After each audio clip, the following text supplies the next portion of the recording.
ان سے روایت ہے کہ رسول اللہ صلی اللہ علیہ وسلم نے فرمایا کہ تم میں سے کوئی آئی ہوئی مصیبت کی وجہ سے موت کی تمنا نہ کرے، پھر اگر کرنا ہی پڑ جائے تو یوں کہے الہی جب تک میرے لیے زندگی بہتر ہے تو مجھے زندہ رکھ، اور جب میرے لیے موت بہتر ہو تو مجھے موت دے۔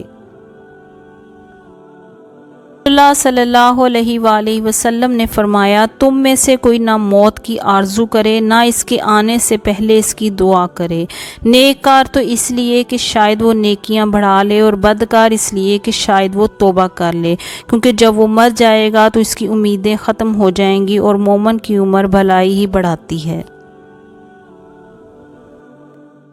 حضرت عبادہ ابن صامت سے روایت ہے کہ رسول اللہ صلی اللہ علیہ وسلم نے فرمایا کہ جو اللہ سے ملنا چاہتا ہے اللہ اس سے ملنا چاہتا ہے، جو اللہ سے ملنا نہیں چاہتا اللہ اس سے ملنا نہیں چاہتا، اللہ اس سے ملنے کو ناپسند کرتا ہے۔ تب حضرت عائشہ یا حضور کی بعض بیویوں نے کہا کہ ہم تو موت سے گھبراتی ہیں، تو فرمایا کہ یہ مطلب نہیں کہ جب مومن کو موت آتی ہے تو اسے اللہ کی رضا اور اس کے احترام کی بشارت دی جاتی ہے، تب اسے کوئی چیز اگلے جہاں سے پیاری نہیں ہوتی، اس پر وہ اللہ سے ملنا چاہتا ہے، اللہ اس سے ملنا چاہتا ہے۔ اور کافر کو جب موت حاضر ہوتی ہے تو اسے اللہ کے عذاب و سزا کی خبر دی جاتی ہے، تب اسے اگلے جہاں سے زیادہ کوئی شے ناپسند نہیں ہوتی، لہٰذا وہ اللہ سے ملنا ناپسند کرتا ہے اور اللہ اس سے ملنا۔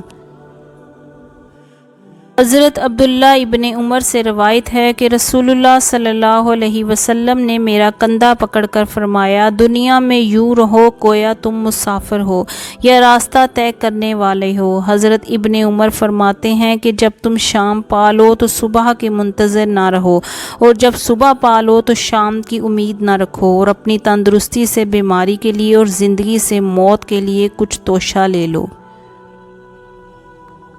حضرت معاذ ابن جبل سے روایت ہے کہ رسول اللہ صلی اللہ علیہ وسلم نے فرمایا اگر تم چاہو تو میں تمہیں بتا دوں کہ قیامت میں اللہ مسلمانوں سے پہلے کیا فرمائے گا اور مسلمان پہلے کیا عرض کریں گے۔ ہم نے کہا ضرور فرمایا جائے۔ فرمایا اللہ تعالیٰ مسلمانوں سے فرمائے گا کیا تم مجھ سے ملنا چاہتے ہو؟ عرض کریں گے ہاں یا رب۔ فرمائے گا کیوں؟ عرض کریں گے ہم تیری معافی اور مغفرت کی آس لگاتے تھے۔ تب اللہ فرمائے گا کہ تمہارے لیے میری بخشش واجب ہو گئی۔